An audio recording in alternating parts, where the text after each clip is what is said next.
അല്ലല്ലോ ഞാൻ ഈ പറഞ്ഞ ഏതെങ്കിലും ഒരു കാര്യം. ആരോപണം എന്ന് പറഞ്ഞാൽ ഒരു ഊഹത്തിന്റെ അടിസ്ഥാനത്തിൽ പറയുന്നതാണ്. വേടൻ എന്ന് പറയുന്ന മഹത്തായ പാരമ്പര്യമുള്ള ഒരു സമുദായമാണ്. എന്തിനാണ് അത്തരം ഒരു കപട നാമധേയം തന്നെ അയാൾ സ്വീകരിക്കുന്നത്? എന്തിനാണ് അത്തരം ഒരു മറ? എന്നിട്ട് പറയും ഞാൻ വേടനല്ല, ഞാൻ പുലയനല്ല, പറയനല്ല. എന്നിട്ട് പിന്നെ ഒരു വാക്കും കൂടെ പറയുന്നുണ്ട്. എന്താ നിങ്ങൾക്ക് പറയാൻ പറ്റുമോ? അത് നിങ്ങൾക്ക് പറയാൻ പറ്റും.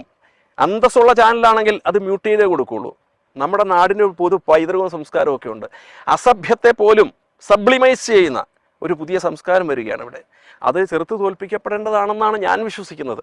അങ്ങനെ അല്ലാത്തവർക്ക് അങ്ങനെ അല്ലാതെയും വിശ്വസിക്കാം. ഞാൻ പാണനല്ല, പൊലയനല്ല, പറയനല്ല, നീ തമ്പുരാനുമല്ല, ആണേലൊരു അതെന്താണ് പറയാത്തത്? അതുകൂടെ പറയൂ, നിങ്ങൾ പറയൂ. എന്നിട്ട്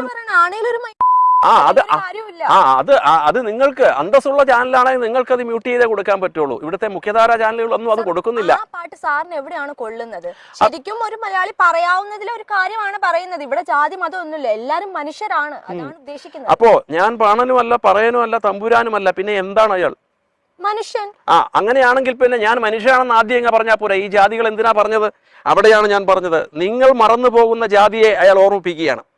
നിങ്ങൾ മറന്നു പോകുന്ന ഇന്നത്തെ ആധുനിക കാലത്ത് നമ്മുടെ ചെറുപ്പക്കാർ എത്ര പേര് ജാതി വിശ്വസിക്കുന്നുണ്ട്, മതത്തിൽ പോലും വിശ്വസിക്കുന്നുണ്ട്. ആധുനിക ഇന്നത്തെ ന്യൂജൻ അവന് ജാതി ഏതാന്ന് പോലും അറിയില്ല. പക്ഷേ അവനെ ഓർമ്മിപ്പിക്കുകയാണ് ഈ ജാതി.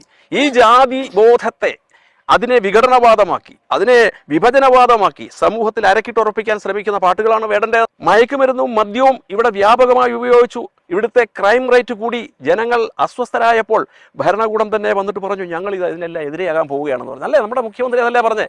ഇവിടുത്തെ ഓരോ സിനിമാ ലൊക്കേഷനിൽ പോയിട്ട് മയക്കുമരുന്ന് ഉപയോഗിക്കുന്ന രാഷ്ട്രീയത്തിലെ അവരിൽ നിന്നും എന്ത് പ്രിവിലേജാണ് വേടനുള്ളത്? ഞാൻ പിടിക്കപ്പെട്ട് കഴിയുമ്പോൾ നമ്മുടെ പാർട്ടി സെക്രട്ടറി ഗോവിന്ദമാഷ് പറഞ്ഞു വേടന്റെ ഫ്ലാറ്റിൽ നിന്ന് 7 ഗ്രാം മയക്കുമരുന്ന് കിട്ടിയുള്ളൂ, കഞ്ചാവേ കിട്ടിയുള്ളൂ. അവിടെ 10 പേരുണ്ടായിരുന്നു. എന്ന് വെച്ചാൽ പാർട്ടി സെക്രട്ടറി ഗോവിന്ദമാഷിന്റെ സങ്കടം ബാക്കി 2 പേർക്കും 3 പേർക്കും കൂടെ ഉപയോഗിക്കാനുള്ള കഞ്ചാവ് ഇല്ലെന്നല്ലേ അതിന്റെ അർത്ഥം? എനിക്കറിയില്ല എത്ര ഗ്രാം കഴിച്ചാലാണ് ഒരാൾ ലഹരിക്ക് അടിമയാവുക എന്നുള്ളത്. അപ്പോൾ ഈ കേരളത്തിന്റെ സാമൂഹ്യ ജീവിതത്തെ അസ്വസ്ഥമാകുന്ന മദ്യവും മയക്കുമരുന്നിന്റെയൊക്കെ ബ്രാൻഡ് അംബാസഡറായിട്ട് ഒരു വേടനെ ഇവിടുത്തെ ഭരണകൂടം അരങ്ങിൽ കൊണ്ടുവരികയാണ് പോലീസിന്റെ സംരക്ഷണത്തിൽ.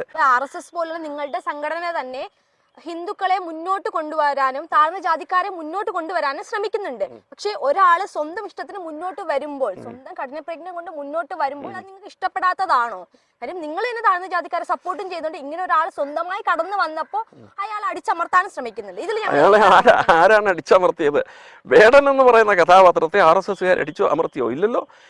വേടനെ എതിർക്കുന്ന എവിടെ? ഞാൻ ആദ്യമേ പറഞ്ഞു, ആരോപണമല്ലല്ലോ ഞാൻ ഈ പറഞ്ഞ ഏതെങ്കിലും ഒരു കാര്യം.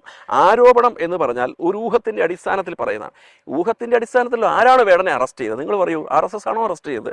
ഇവിടുത്തെ ഭരണകൂടമല്ലേ അറസ്റ്റ്? എന്തിനാണ് അറസ്റ്റ് ചെയ്തത്?